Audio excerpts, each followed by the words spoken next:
happens, the city is very small. It don't have such urban amenities to tackle these like mass programs. But yes, while there are parikramas, so people like what the locals generally say that 10 lakhs people visited during like the parikrama season. So can you imagine a city of just 2 square kilometer with having no amenities, with having just no dormitories, no hotels, nothing is there, and it still can accommodate 1 lakh, more than 1 lakh people in a single day. So it is like one of the most visited city in the UP after Varanasi, Mathura, and Prayagraj kind of a thing. So we are making a master plan along with the institute over here. So it's completely the master plan is all oriented toward the spiritual development. So like we have cones over here, we have some temples over here. So we are integrating the whole facility. We have a ghat over there. So so so here the whole urban development, the everything all around Namisharan is completely based on the its places, which are so strongly projected, so strongly like spiritually, mythologically, and culturally so strong over here that can attract more than a lakh people. So this is how the whole here is one of the biggest example when you take a whole city as a driving its urban development through its culture only. So this is how it's a very small city. So we are here. What we prepare the strategies to deal with all kind of activities over here. So there is a whole heritage core area inside. There is a peripheral parikrama, which we are making a spiritual promenade. So there's two exit entrances to it. So this whole like the planning is completely to facilitate the people to visit these places first, parallel to provide them with some basic urban amenities over here, parallel to provide them with some kind of a resting facility. And how my idea over in this master plan is to how we can decongest the whole city area, parallelly provide the people access to all these cultural products which are over here, and what are the breathing spaces where the people are when people are coming visiting Namisharan, so how they will actually like get into these places without much chaos, without much hassle. So that is the whole idea of master plan. So here you can like we can like look around like how was the culture plays a very key component in development. So when we just talk about the Sitapur district, when we talk about the Naimisharan, it's a very strong image. Here we people say the Namish Sharan. So Namish is a kind of a word, and Saranyas means Aranya. So it was a place of the rishis, the place of big saints, Ved Vyas, and lot more who actually stayed over here, written the lot of, even the Ved was supposed to like from the mythological tales only. The Veds are like written over here only. So this is how like we are developing the whole idea, like a vocabulary of the whole place into the just two stone, coming up with few tourism products like some kind of a recreation activities, also some kind of a light and sound. So reviving the whole city based on its just based on the principles and the tools which we actually evaluated from the city itself, like its like culture, places, and the people. So next, like this is the case, the another case which we are dealing with over here in North India. So it's the another city which I'm talking about is Bateshwar. So it's very close to Agra, but it is not able to uh, like uh, fetch the or bring the tourists from Agra and nearby area. But it's just a place where like a lot of local regional pilgrimage was there. So initially, the Namishan is talking about more about just a whole city, but here I'm more talking about the city, which is a very small, but has a very strong like presence, heritage presence, or a presence, local presence over here. So Bateshwar is a small town. It's just a river edge actually, near to the one temples on the river, and parallelly it was supposed to be 100, but now only 40 are left. So we are making a master plan for this whole city. So city is not on the mainstream demographic or mainstream kind of a tourist map even. So it's just Now when the expressways are over here in North India, the Agra Lucknow expressway is there, so it's just 20 kilometers from the expressway. Now the government agenda is to develop the city, Bateshwar. So we have taken just few kind. It's a river edge and few temples all around it, and there's a road which is passing through it and connecting the express to the nearby area. So we are making the master plan for this whole temple city.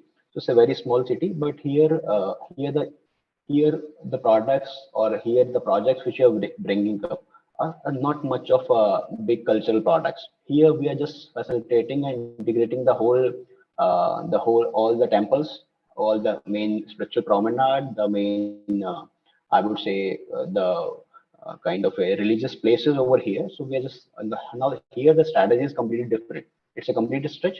We are dealing with the river also. We are dealing with the temples all around it, integrating the whole, providing some amenities over here, and making it more friendly to the people coming to it. So here also uh, it actually accommodates here. It also like there is a at some fairs and festivals. This is very small. I would say town which accommodates more than like I would say 2 lakhs to 5 lakh people for just a single congregation. So how they are doing it? How they are like even this small cultural product where just there's no urban amenities. So how they are able to bring in so much of people into it. So that is the strength of culture in bringing the people to a place. That is the strength of culture in bringing the focus of government focus also, the all the stakeholders focus to that particular place, and that is what we see the Indian cities are like.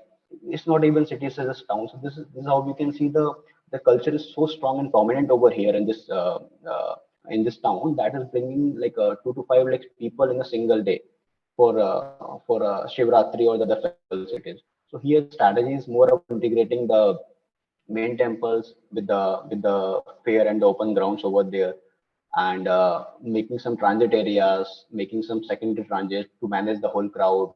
How the people will experience the whole city, how they can actually get access to the amenities, how can they can get access uh, to all the like major places through. So this is from in this master plan we are more about developing the amenities and the supporting infra which will help the local tourist experience city better and experience the ghats better. And parallelly here they also like out of 100 this 40 shrines, 40 temples are remaining.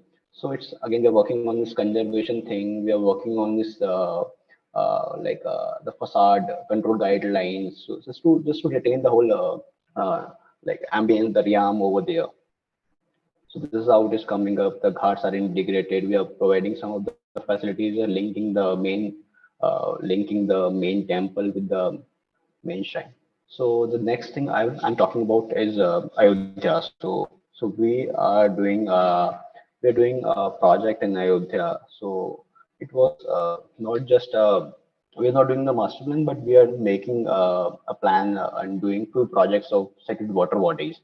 So in the first case we talked about the whole small city. In the second case, we talked about the town, and now in this case we're talking about how a single product, how a single cultural and spiritual product, a very small product like a kund, can be a driving force of that particular region, can be a driving force of overall development of that particular place.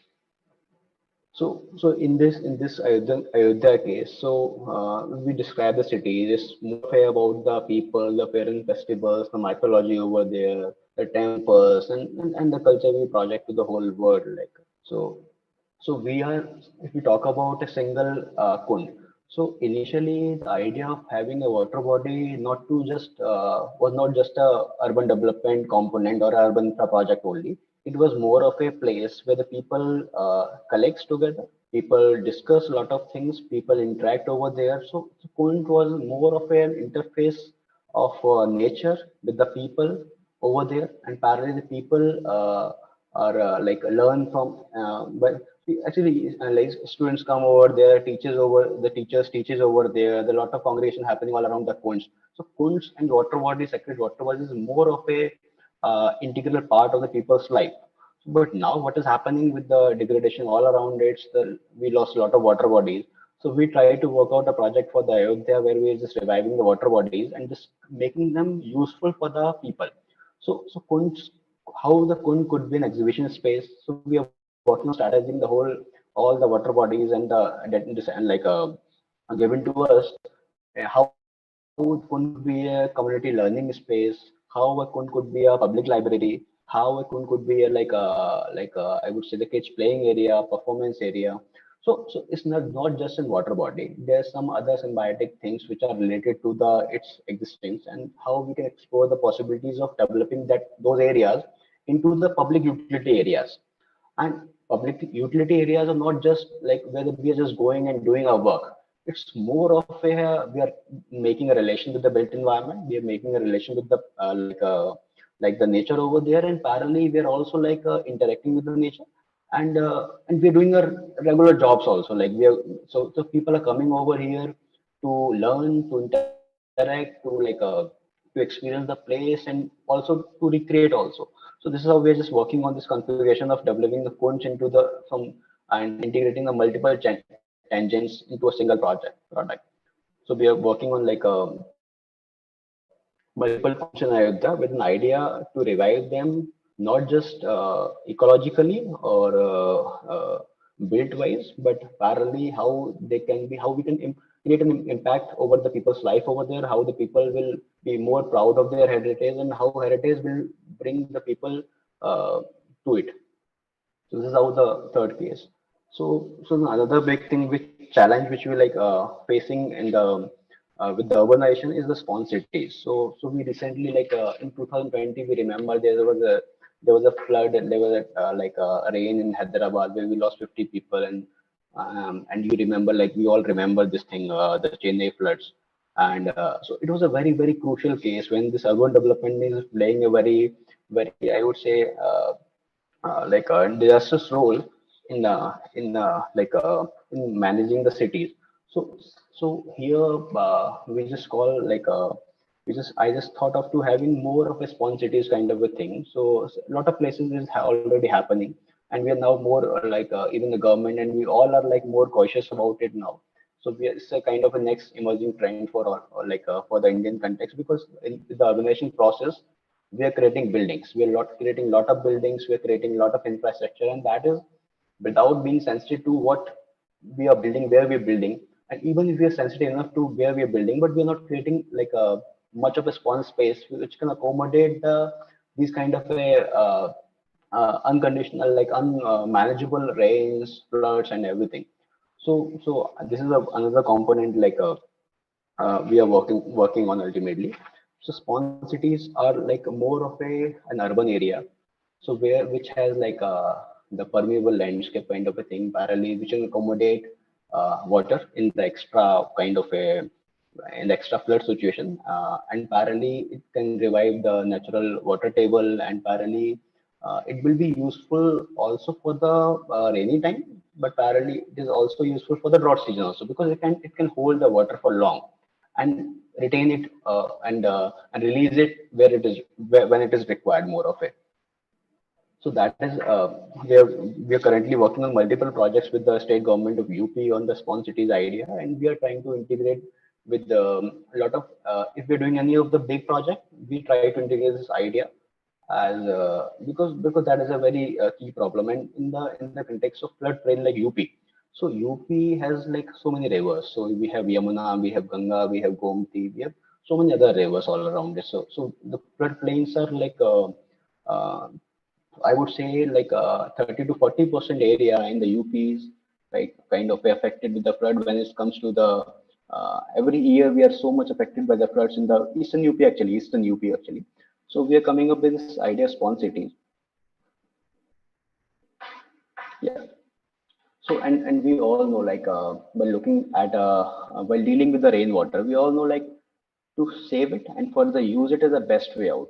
But it just we need the place in the city, we need a place in the campus where we can actually kind of create a sponge effect where we can actually accommodate it for and retain it for long and use it further, either to use it or throw it in the mainstream later on, also to like recharge the ground parallel. So that is something which we're working on. So now coming on the case when we're dealing with the, it's again it's a Magar Dham. So Magar, I don't know what lot many people know about it. Magar is a place where like it was a place of Kabir. So Kabir stayed over here for long, Sant Kabir Das ji, and he stayed here for long. He like even like in last like breasts were over here only. So here we can see the cultural component like the like Kabir ji ki the even the temple is there, and Majar is also there. So that is a cultural like synchronization, like the cultural strong image and the cultural I would say relation here the city and the place shares. And there is a very beautiful like a river flowing around it. So what happens in the in this particular area, I would say it's completely flooded. It's near to a river. So every time the water level rises, it just flooded. So all the urban amenities, everything got flooded. No, we can't use any of the infra over here. We can't use any of the like the road, the pathway. Everything is submerged in the water. So when we just given this project to develop the master plan for this particular areas, and what happened and what's the problem over it? What why it's happening all around? Because in the last 20 years we created a lot of buildings over that you can see in the Google image. So we created a lot of buildings over it. So buildings are all around it, and they're not wisely placed as per the contours. They're not wisely placed as per the natural slope and how we are integrating with the river, how we are involving all the like the greenery, the ecological components of it. So it has been just built over there. So we when we were like given the charge of the whole area to like develop a strategy for it. So we when we just visited that area, we like okay that is a only a sponge. If we just create more sponge, more permeable area in the into this particular campus, then only we can save it. So we try to integrate. We just understand topography, the like the terrain particularly, and try to create a series of landscape, the thematic landscape all around the city. Just and in the backend area. So when we studied it, we realized okay, okay, why this flood is happening. So why this river water is coming over here, and how we can actually like use it. So we created we come up with this idea of artificial detention ponds. So in this sponsities thing, we created the artificial detention ponds all over the campus, and apparently more towards the river. So once the flood happens, so what happens is like these ponds get filled with the water, and we got the time to actually release them into the river later on. But it just for a temporary thing, they can hold the water for long. So that actually helped the whole campus to not get flooded during the rainy season. And parallelly, and also these artificial retention ponds acts as a acts as a very interesting part of the landscape and the whole campus.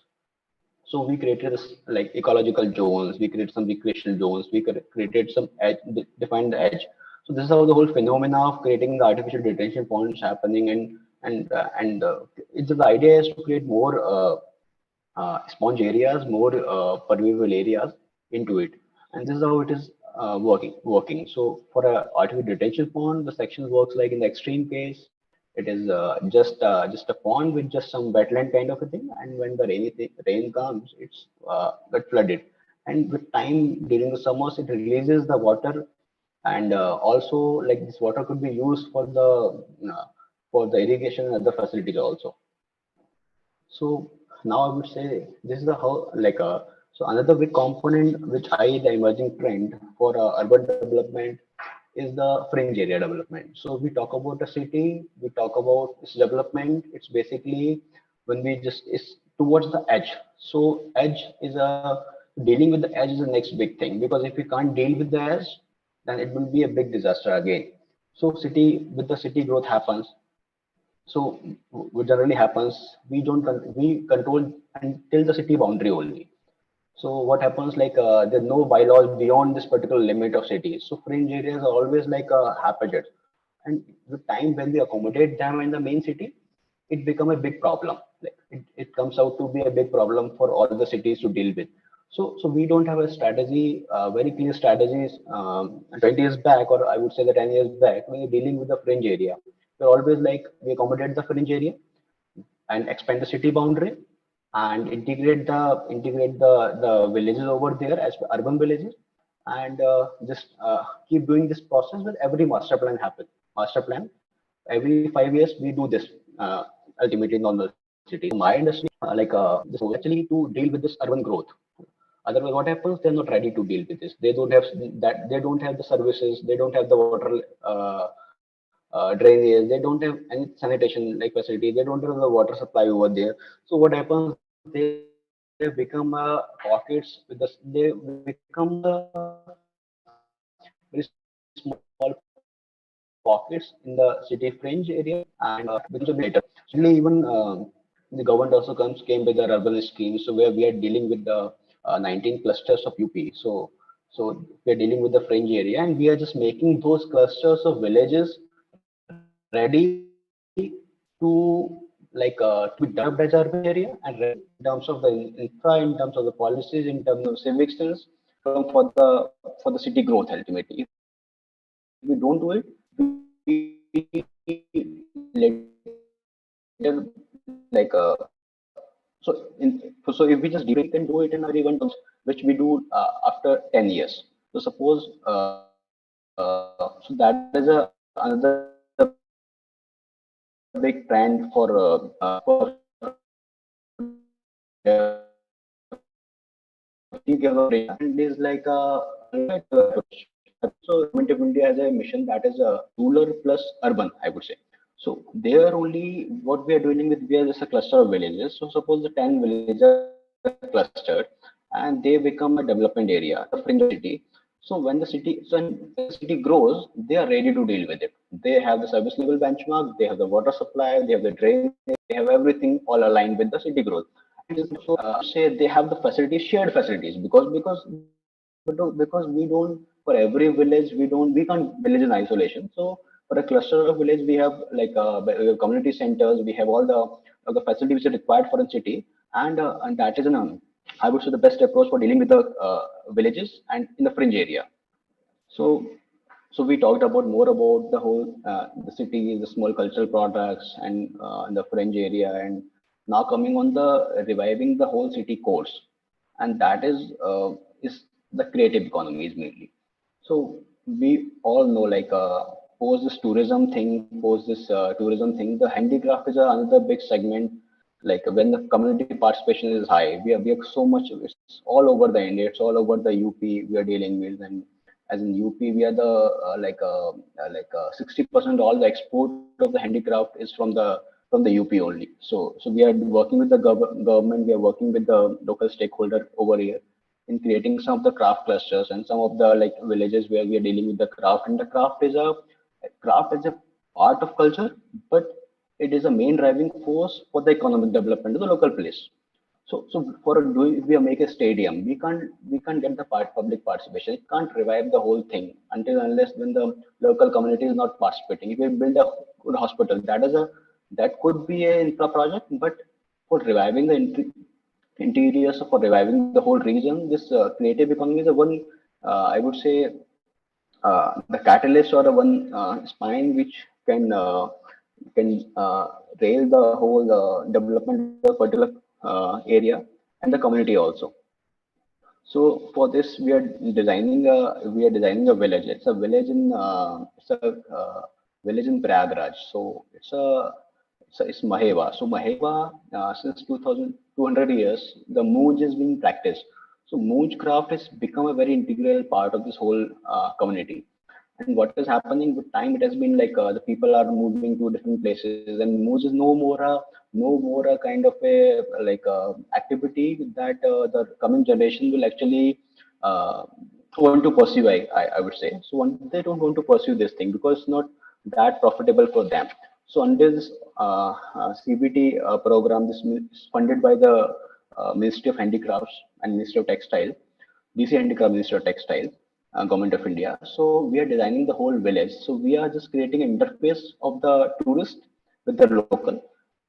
We are creating an interface with the tourist with the local craft, and we are parallelly we are bringing a sense of aesthetics to the people. We are bringing a sense of a connect with the tourists. So we are more of a connecting. We are making interface when we are connecting the craft with the community and parallel tourists. So when the tourists will come to these villages, they will actually purchase the product. They will actually strengthen the local artisans, and this the economy will revive based on that only. And parallel, even if we want to showcase the whole craft, then we have to like project it that way. Then the people will come to see it actually. So that idea we are taking care of dealing with by dealing with this project. So in Maheva, like yeah. So coming on the one component is that we are bringing the tourists to this particular village. The another component is how the local people will actually participate in the whole process of its development. So we are developing the whole stretch of streets in the village, and so we identified the artisans with the stakeholder consultation FDDs with them. So they have become the integral part of the whole development. So what is happening, because when the people are coming to the village, they see the village. It should be clean. It should be safe. It should be like well lit up. It should be have some community places. It should have at least the people who are hospitable enough to like to deal with the tourists. So that is an idea. So that is the interface we're developing with there. So people are developing. So now coming on the creative economy, community's participation is a major one big component, I would say. So here what we are doing, like we are asking the people. So the people who is the owner of the particular house, the artisans can choose the color which they want to do. Their work will be displayed on the walls of their house. They are like handhold or being provided with the identity by putting a name, a kind of a name board in front of their house. And it will have a partly and a kind of, I would say, like the half nameplate will be designed by the local people over and prepared by the local artisan only. So that is how we just bringing their identity to the local people, bringing the identity to the outsider, bringing the tourist, and parallel strengthening them, and making commodifying the craft to an extent. It will reach to the it will reach to the whole world. I will say all the whole the broader areas of metros. So even we are just so another project we are doing the same. We're developing two craft villages. One is in Maheba, another one in Pachikari. It's Tajganj, so it's very close to Taj Mahal. So there also we are strategizing. We are just getting the people involved in the whole process. The people are like Pachikari is the craft they practice. So they are making their own signboards. They are making their own the village the house facade, and we're taking the inspiration all from the local art and craft and bringing the sense of connect with the sense of for the people. We are bringing a connect with the craft, and reviving them as part of the this craft village initiative and the creative economy initiative. So we are developing the public area. Suppose there is a open chalk into it. So currently, if the tourists come, they don't have any place where they can actually look at the craft. They can actually purchase the craft, and there's no place for the to the local people where they can actually display the craft. So this kind of open spaces could become uh, amazing kind of a places where we just create this interface, this symbiosis, the configuration of all these components together, and revive the local area. And parallelly, and now coming on the this thing, and this creative economy thing help a lot in community building. Yeah, so under this particular program, this we are dealing with is related to the community building. So as part of urban growth, we talked about the craft, we talk about the creative economy. So that is another kind of a master plan, or I would say the statewide master plan of community building we are making by making the common facility centers in the pan UP we are doing. So we are making more than like 20 projects of CFCs which are dealing with a different craft, and in the various different districts. So here, these centers are is a part of the government scheme, and these centers are kind of filling the local gaps over there. Suppose if we practice a craft and I would say in Agra. So the ODOP is a government scheme here in UP. So under the ODOP, the main craft of this particular district is like shoemaking. So what is happening? This shoemaking thing, the people are not able to actually transfer the oral knowledge. The people are not able to market themselves. People are not able to bring technology into it. People are not able to actually train the other people. So there are a lot of gaps coming in. So we are either the artisans are not equipped with the high quality machines, the scanners, or the big sewing machine and lot of stuff. So under this program, we are dealing with the small craft cluster. So we identify the needs. So we identify the needs, we identified the gaps over there, and we make a center that will actually fill the gap which was earlier over there. So suppose a craft cluster is facing this problem of like a marketing. So we develop a center over there under this government program, and then this whole thing this center will be more of a for the community. Center will be used for the community, and it will be like filling the gap of marketing. So we as part of the SPV, we accommodate the designers, we accommodate the technocrats who are dealing with the e-commerce portals and all. So we try to fill in these gaps in this craft clusters in this creative economy segment to revive them actually. So we are dealing with the so many in the UP with the like we are dealing for different all for the different craft. And I would say we are all flooded with the areas. We are all flooded with the craft. We are all flooded with the potential of I would say and all every corner of India, and we're dealing especially with the UP. So there are people who are proudly doing craft. It just we are not able to project it that well.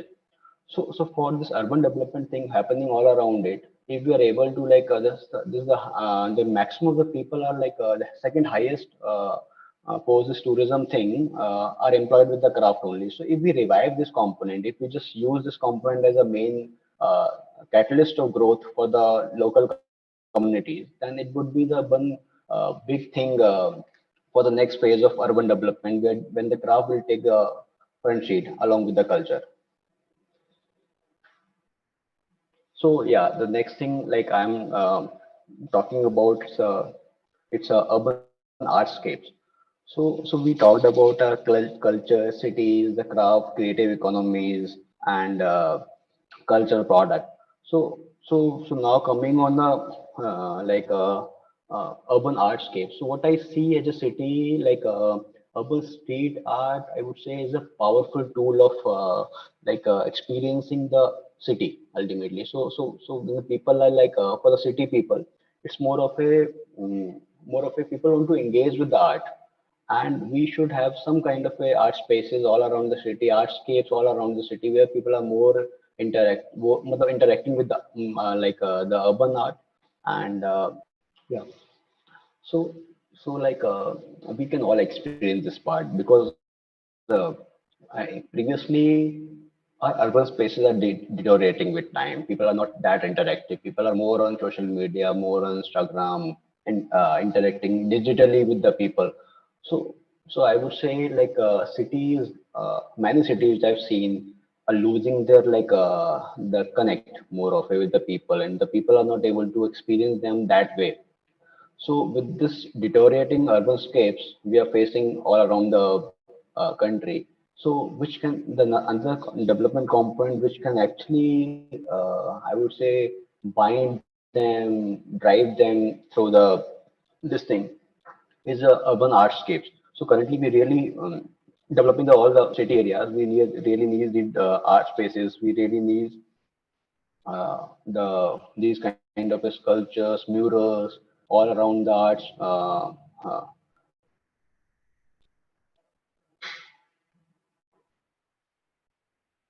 yeah. So then another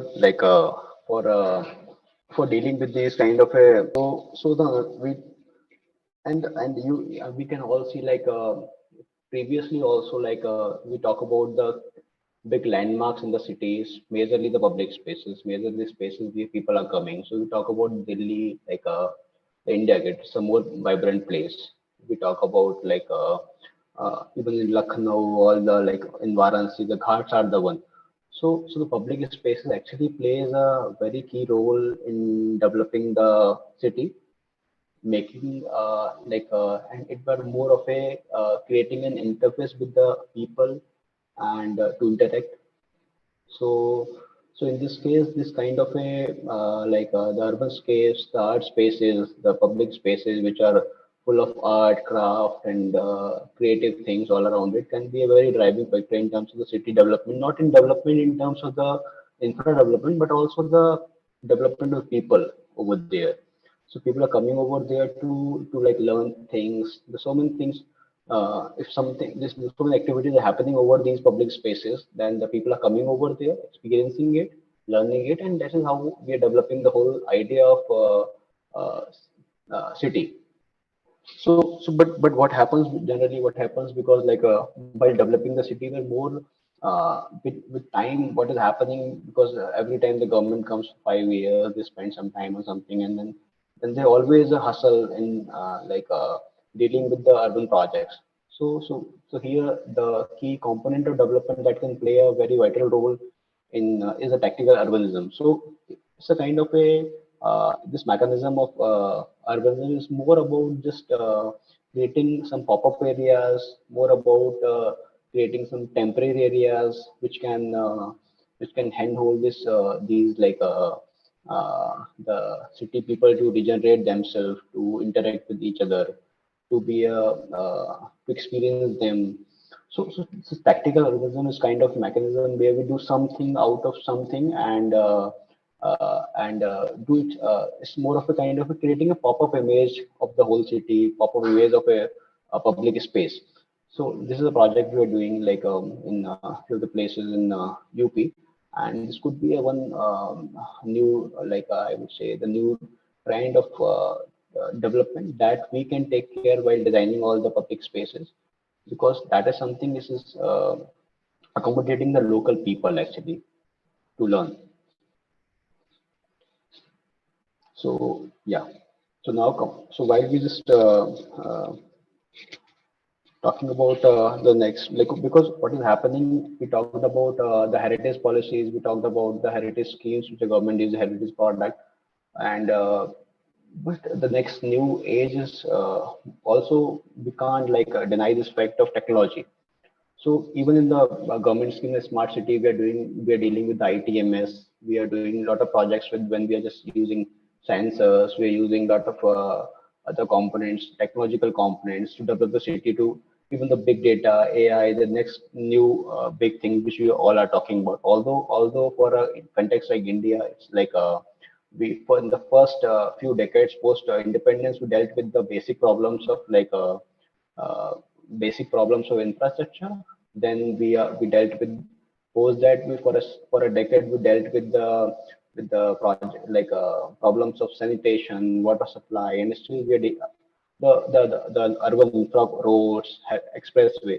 So I think post that now we are also like we talked about the culture so currently going on, and in parallel will be for the next 10 to 20 years, and parallelly along with that we should have these kind of a technology also as part technology and integrate technology as part of urban development policies and technology to develop the cities, because all the component of city growth is being guided by the database, being guided by the I would say the input from the local people, and that is and with the massive population explosion, the taking the input from the people is the next big impossible thing. So here the data, the behavior of the people, the activities they engage, and data generated by these things plays a very key role. And also the way we experience city has been changed.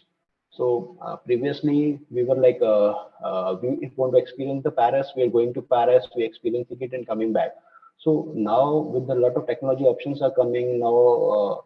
In the currently also few years back we were seeing the video thing, and everything has been come into account, and people are able to see what the place look like.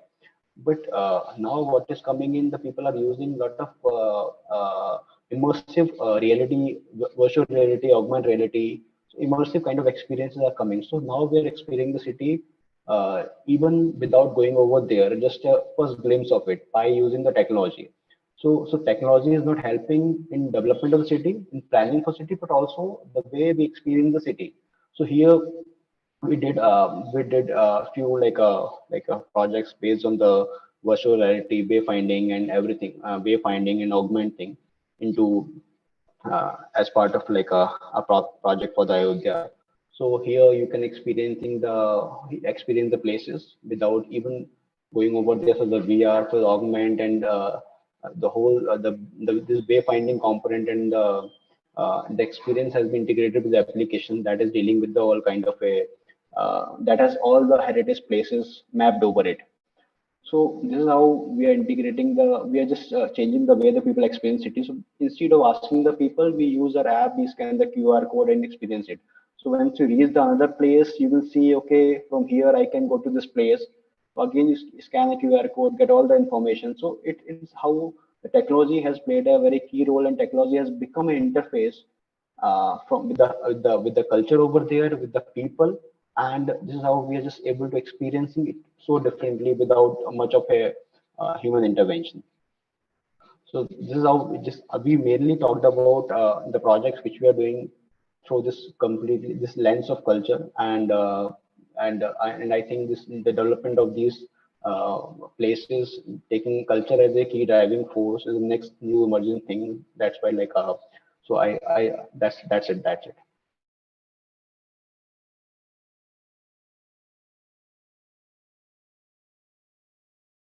Thank you for such an informative presentation, sir. It is interesting to see how cultural activity is the catalyst for regeneration and how the interweaving of various threads of a project brings about innovations and gives rise to design trends.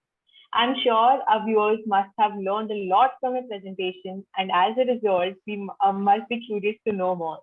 Myself included, I would like to take this opportunity to ask you a few questions. Talking about like urban technology, integrating technology, I would like to ask, what are some tools that you use to integrate urban development with technology? So, see, technology that I was telling you that and the presentation also, technology is a very kind of a internal part of planning. So we use the technology to plan the city. So we have GIS, we have a lot of other global mapping softwares. We have all the kind of a data simulation softwares which we can use for the planning of the cities. So urban development could be planned by city, and parallelly while executing the project, there are lot of technology options. So suppose like for the traffic management, all the management of the places, we use ITMS, and all these components are technology driven only. So cities are being developed based on the technology. Cities are being built based on technology, and it will be managed based on technology also. So that is how we integrate, like taking the technology in all the aspects of urban development. Understood. It is very interesting. So, my next question here is, what are the main challenges of cultural-led regeneration, like, that you face, like, during the process? See, the first major challenge for a cultural-led generation is letting the people to participate and getting them to know what their culture is actually. So we have the people are not that aware of what they have actually. So they have it, they don't know the importance of it. So first realizing them to what is important, what is so intrinsic about their own self ultimately. This is something that is close to themselves only. So that is a one thing, one big challenge by dealing with the cultural led projects, because it's a mainly the community driven projects, and so that is a major challenge we face. So this is something interesting because we would have thought if it is related to like, Uh, diversity and culture, people would be interested in the participation and the process. But we hear from you that it's otherwise, right?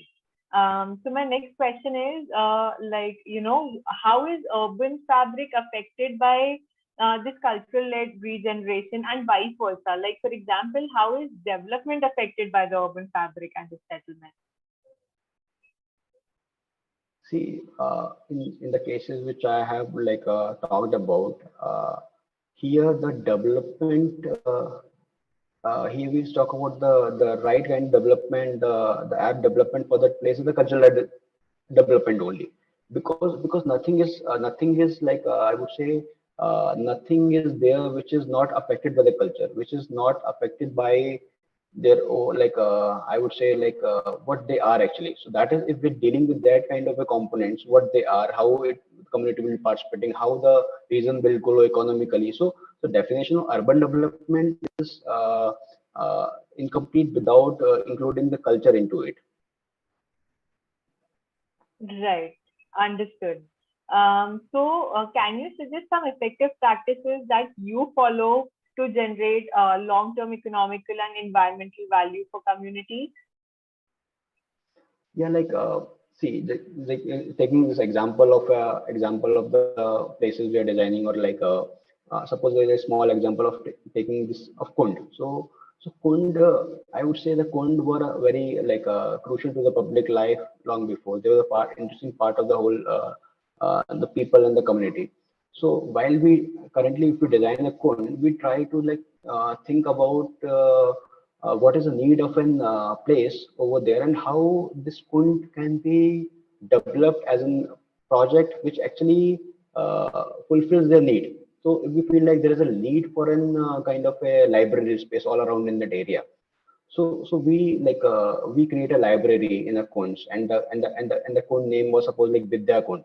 So we're dealing like we're designing a Vidya Kund with a public library over there. So it creating value for the people, local people over there. It creating a value for the heritage place. It is creating a value for the government also, because we are not just making a religious project. We are not making it a just a spiritual tourism project. We are just making an education project along with and where the community will be participating, and that will actually help in government to maintain that particular project, because it will be generating some revenue out of it. So we take care of its O&M modality. We take care of it like I would say the local context, the need of that place, how we are able to maintain it, and how we are able to like bring more cultural value to this particular place. So Vidya could be a public library. Right. So it's not only economical and environmental, but also cultural and social success. So one of my last questions here, according to you, what are some emerging trends in urban cultural landscape? Yeah. So emerging trends in urban cultural landscapes are like we should while dealing with urban development, we should consider the culture as a major driving force, because that is what sustainable actually. That is what was an interesting part of the society, part of the community from since long back. So we are like we are developing ourselves with that with the culture only. So, and that is solving a lot of bigger problems of urban development. Okay, so I was talking about the case of like the sanitation, the hygiene, the cleanliness of the ghats, which was a major problem for the government now. But we did a stakeholder consultation with them. We realized it was not a big problem 20 years back. So 20 years back, we were like we were culturally associated with the ghats. So there was associational value with the ghats. So people actually used to like clean their own ghats, I would say, or the ghats in front of their own houses. People clean the streets, which is front. So everybody actually cleans the front area of the street, and the whole street is clean. So it's just the cultural practices which was like which was driving um, like the community to actually solve the problem, which are now much bigger, because we left the cultural part up, from it.